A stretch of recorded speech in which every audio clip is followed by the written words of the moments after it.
بسم اللہ الرحمن الرحیم نحمده ونصلی علی رسوله الکریم اعوذ باللہ من الشیطان الرجیم بسم اللہ الرحمن الرحیم ویل للمطففین الذین اذا اکتالوا علی الناس یستوفون وَإِذَا قَالُوهُمْ أَوْ وَزَنُوهُمْ يُخْسِرُونَ صدق اللہ العظیم۔ ترجمہ: بڑی خرابی ہے ناپ تول میں کمی کرنے والوں کی، جن کا حال یہ کہ جب وہ لوگوں سے خود کوئی چیز ناپ کر لیتے ہیں تو پوری پوری لیتے ہیں، اور جب وہ کسی کو ناپ کر یا تول کر دیتے ہیں تو گھٹا کر دیتے ہیں۔ تفسیر معرف القرآن جدید مفتی اعظم مفتی شفیع صاحب رحمۃ اللہ علیہ، جلد نمبر 8 صفحہ 911 سے 912، پارہ نمبر 30 آیت نمبر 40، سورہ متففین۔ تفسیر میں حضرت مفتی اعظم فرماتے ہیں، حضرت عبداللہ بن عباس رضی اللہ عنہما سے روایت ہے کہ رسول اللہ صلی اللہ علیہ وسلم نے فرمایا، 5 گناہوں کی سزا 5 چیزیں ہیں۔ یہ جو قرآن پاک حدیث سے بات سمجھ میں نہ آئے تو توبہ کرنا چاہیے، سمجھ میں آئے تو اس کو پھیلانا چاہیے۔ باقی جو چیز سمجھ میں نہ آئے گناہ چھوڑنے کی، وہ مفتی صاحب سے پوچھ لیں، اور فتویٰ ہم نہیں دیں گے، مسائل بتائیں گے۔ نمبر 1، جو شخص عہد شکنی کرتا ہے اللہ اس پر اس کے دشمن کو مسلط اور غالب کر دیتا ہے۔ ذرا ذہن میں رکھتے جانا ہے یا نہیں؟ 1400 برس پہلے کی وحی کی باتیں ہیں، اور آپ صلی اللہ علیہ وسلم نے جو میں نے 3-4 مرتبہ پڑھ کے سنایا ہے ہمارے حضرت مفتی نعیم صاحب کا جناب، اس میں جو ہے وہ قیامت کی نشانیاں پہلی کون سی ہیں، درمیانی کون سی، آخری کون سی ہے۔ اس میں جو ہے وہ پہلی نشانیوں میں پہلے بتا چکا ہوں، قیامت کی پہلی نشانیاں جو ہے تفہیم الفقہ میں مختصر، آپ صلی اللہ علیہ وسلم پیدا ہونا، نبوت کا ملنا، پہلی نشانی 2 گئی۔ چاند کے 2 ٹکڑے ہونا، وہ سب لکھا ہوا ہے اس میں۔ حضرت عثمان رضی اللہ عنہ، حضرت حسین رضی اللہ عنہ کا شہید ہونا، حضرت حسن رضی اللہ عنہ کا 2 جو بڑے بڑے معاملات تھے ان کو جوڑ کے خون خرابے سے بچانا، یہ ہو چکے۔ درمیان والی تفصیل میں بیان ہو چکے ہیں۔ پھر آخر کا بتا کر آگے دجال کا ذکر آیا، اور تفہیم الفقہ میں لکھا ہے کہ دجال کا مطلب ہے مکار، جھوٹا، حق اور باطل کو خلط ولط کرنے والا ہے جی۔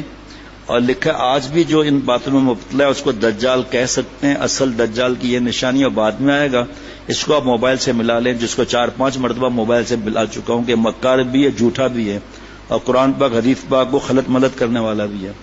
ٹھیک ہے، تفصیل کے موقع نہیں اس وقت، دوبارہ سن لیں ایسا ہے یا نہیں ہے، ہر ایک کو اللہ نے سمجھ دی ہے۔ جو شخص عہد شکنی کرتا ہے اللہ اس پر اس کے دشمن کو مسلط اور غالب کر دیتا ہے۔ یہود و نصارہ اور ہندو ہم پر غالب ہے یا نہیں ہے، بس آگے سمجھ لیں۔ نمبر 2، جو قوم اللہ کے قانون کو چھوڑ کر دوسرے قوانین پر فیصلہ کرتے ہیں ان میں فقر اور احتیاج عام ہو جاتا ہے۔ ہمارے پاس کس کے قانون چل رہے ہیں جی؟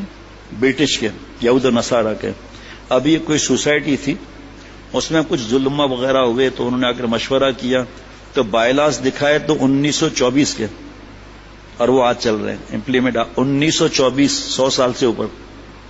سنیں آپ، عجیب بات ہے، اب وہ امپلیمنٹ تو نہیں ہو سکتے آج کل کے دور میں، رشوت حرام۔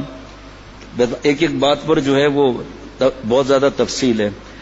نمبر 3، جس قوم میں بے حیائی اور زنا عام ہو جائے اس پر اللہ تعالیٰ طاعون اور دوسرے وبائی امراض مسلط کر دیتا ہے۔ طاعون کس کو کہتے ہیں؟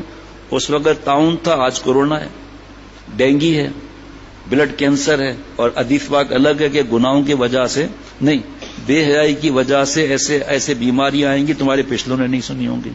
بار بار بتاتا ہوں، بابا نے نہیں سنا تھا کورونا کو، والدہ نے ڈینگی نہیں سنا تھا، دادا نے۔ اب ہر بات پہ سب باتیں تو نہیں بتا سکتا آدمی، جس کو غرض ہو وہ۔ میں تو اکیلا نہیں ہوں، میں تو اللہ والوں کو غلام ہوں۔ مفتی اعظم سے پوچھے، اس وقت ان کے جو فلال مقرر نہیں ہوئے یا کوئی بھی ہے ان سے پوچھیں۔ آج کل تو آسان ہے، فتوے کو بٹن دبایا سیدھا ای میل ہو گیا، آسان ہے نا، لیکن ہمیں خود پتا ہے کہ ہم کیا صحیح ہے کیا غلط ہے۔ اب اس پر کیسے بیان کروں میں بے حیائی؟ اس پر زنا عام ہے یا نہیں ہے، بے حیائی عام ہے یا نہیں ہے، خود دیکھ لیں۔ نمبر 4، اور جو لوگ ناپ تول میں کمی کرنے لگے اللہ تعالیٰ ان کو قحط میں مبتلا کر دیتا ہے. پھر قحط کی الگ تفسیر ہے. قحط کا مطلب یہ نہیں کھانے پینے کی چیزیں ختم ہو جائیں گی، ایسا نہیں ہے. جس کو قحط سمجھتے ہیں نا ہم، چیزیں مہنگی ہو جائیں گی، دسترس سے باہر ہو جائیں گی. اب کیا کریں گے؟ جس کو عقل نہیں، دھوکہ، فراڈ، رشوت، ملاوٹ، اس کی طرف لگ جائیں گے. موبائل چھیننا، نظر میں تو صرف قحط ہے، ڈیٹیل کتنی آگے. نمبر 5، جو لوگ زکوٰۃ ادا نہیں کرتے اللہ تعالیٰ ان سے بارش کو روک دیتا ہے. یہاں کی بارش نہ دیکھیں، جس سے کیا معاملات ہیں. ریگستان کی بارشیں دیکھیں اور اللہ کی بارشیں دیکھیں. حضرت ابن عباس رضی اللہ تعالیٰ عنہما سے روایت ہے کہ آپ صلی اللہ علیہ وسلم نے فرمایا، جس قوم میں مال غنیمت کی چوری رائج ہو جائے، اللہ تعالیٰ ان کے دلوں میں دشمن کا رعب اور ہیبت ڈال دیتے ہیں. کس طرح ملک کو لوٹ رہے ہیں، کس طرح ملک کے خزانے لوٹ رہے ہیں. اور جو قوم ربا یعنی سود خوری کا رواج ہو جائے، ان میں موت کی کثرت ہو جاتی ہے جی. اب اس کی تفصیل الگ ہے. اور جو قوم ناپ تول میں کمی کرتی ہو تو اللہ تعالیٰ اس کا رزق کاٹ دیتے ہیں، قطع کر دیتے ہیں. اور جو لوگ حق کے خلاف فیصلے کرتے ہیں، ان میں قتل اور خون عام ہو جاتا ہے. ابھی جماعت آئی تھی، انہوں نے بتایا کہ بہت بڑے پوسٹ کے تھے، اور نام نہیں دوں گا علاقے کا. وہاں ایک بہت بڑا بدماش، جس سے یہ والے بھی کام ہیں، وہ توبہ کر لیا. اس نے بتایا کہ میں 40 قتل اب تک کر چکا ہوں، اور چند دنوں میں 7 قتل کرنے والا تھا. اللہ نے توبہ کی توفیق عطا فرما دی. 40 قتل جناب، دیکھ لیں آپ. اور جو لوگ معاہدات میں غداری کرتے ہیں، اللہ ان پر ان کے دشمن کو مسلط کر لیتا ہے. اب اس کی تفصیل زیادہ ہے کہ پہلے تو اللہ سے معاہدہ کیا ہوا ہے، پھر آپ صلی اللہ علیہ وسلم سے معاہدہ کیا ہوا ہے، پھر آئے دن پارٹنروں کا مسئلہ. اللہ سے معاہدہ کس بات کا ہے؟ کلمہ پڑھ لیا، اب زکوٰۃ نہیں دے رہے، وراثت نہیں دے رہے، بوڑھی ماں بیوہ اس کا حق کھا رہے ہیں، بھائی بہن کا حق کھا رہے ہیں، بھائی بہن کا انتقال ہو گیا، یتیم کا مال کھا رہے ہیں. اب نے آج تک میں اپنے بڑھاپے میں نے یہ سنا تھا کہ جس کوئی بچہ یتیم ہو گیا، جب بالغ ہو گیا اب یتیم نہیں ہے وہ.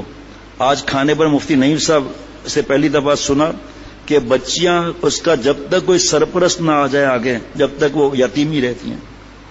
کیسے حق مارتے ہیں ان کا. پھر وراثت کے پیسے الگ کر لیے، بزنس کر رہے ہیں، آزما رہے ہیں پروفٹ لے کر، اور لاس کی بیلنس شیٹ یتیم کو دے دی. اب یتیم بول سکتا ہے جس کو بچپن سے ٹارچر میں رکھا گیا، جس کو بچپن سے ہی نفسیاتی مریض بنایا گیا، جس سے بچپن سے ہی اتنے ظلم کر کے، ارے ایک دن آ کر بیٹھے صبح 9 سے لے کر عشاء کی اذان تک. اب کسی کا نام نہیں بتائیں گے، صرف ای میل ایک ساتھی کو کہوں گا بغیر نام کے پڑھ کر سنا ہے کیسے کیسے ظلم ہے یتیموں پر. یعنی کہ اس کے مال سے اپنے بچوں کو دے رہے ہیں، اور سو کہتے چل وے منہ در کر نظر مار دے گا. آہ نہ جائے گی میری رائے گاں تجھ سے فریاد ہے رب جہاں. الحمدللہ آنکھوں کی ٹھنڈک بیٹے مفتی فرحان نے یتیموں پر بیان کیا ہے درس قرآن سے، کہ کیسے ظلم کیے جاتے ہیں، کیسے ان کو چکر دے کر بیٹی سے شادی کرا کر سایدہ پیسے لے لیتے ہیں، کیسے یتیموں کی خواہشات کو مارتے ہیں، کیسے کہتے ہیں کہ آپ کا پلاٹ آگے ہے، اس کے میں پیسے زیادہ دیتا ہوں، آپ کے 200 ایکڑ پیچھے ہیں، وہ آپ لے لیں، آپ کو سستے دے رہا ہوں. پورے لکھے ہوئے فراڈ کس طرح ہے. اور صحابہ رضوان اللہ علیہم مجمعین تمنا کرتے تھے یتیم ہمیں ملیں تو ان کی پرورش کرے، اتنا ثواب ہے. یتیم کو قرآن پاک تک نہیں سکھاتے، اس کو دبا کے رکھتے ہیں، مینٹلی ٹارچر کرتے ہیں، وہ بول نہ سکے. اب بڑا بھی ہو جائے تو کیا ہے.